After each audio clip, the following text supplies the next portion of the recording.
आता पाहणार आहोत टॉप 9 बातम्या निवडणुकांची रणधुमाळी। अरुण गवळीची मुलगी योगिता गवळी मनपा निवडणुकीच्या रिंगणात उतरणार। भायखळा 207 प्रभागातून योगिता गवळी निवडणूक लढवणार।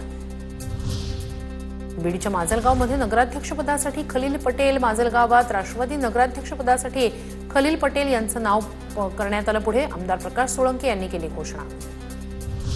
सोलापूरच्या करमाळा नगरपालिका नगराध्यक्षपदासाठी करमाळा शहर विकास आघाडीकडून मोहिनी सावंत यांचा उमेदवारी अर्ज दाखल।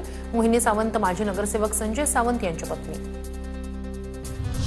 कोल्हापूरच्या शिरोळ भाजपमधील अंतर्गत वाद चव्हाट्यावर भाजप नेते सावकार मादनाईक आणि कुरुंदवाडचे माजी नगराध्यक्ष रामचंद्र डांगे यांना कारणे दाखवा नोटीस पक्षाचं धोरण ठरलेलं नसताना परस्पर आघाडीची घोषणा केल्याचा आरोप।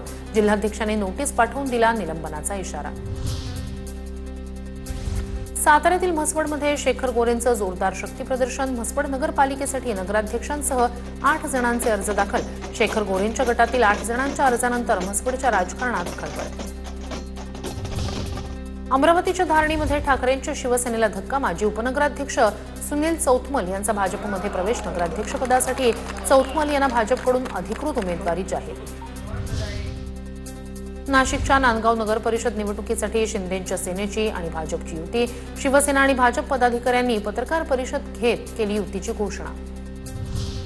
भंडाऱ्यात अजित पवारांच्या राष्ट्रवादीकडून सुषमा साखरकर नगराध्यक्षपदाच्या उमेदवार प्रफुल्ल पटेलांकडून घोषणा। उर्वरित नगरसेवकांच्या नावाची आज घोषणा होणार। नाशिकच्या चांदवडमध्ये नगराध्यक्षपदासाठी 3 तर नगरसेवक पदासाठी एकूण 28 उमेदवारी अर्ज दाखल। निवडणूक रंगतदार होण्याची शक्यता।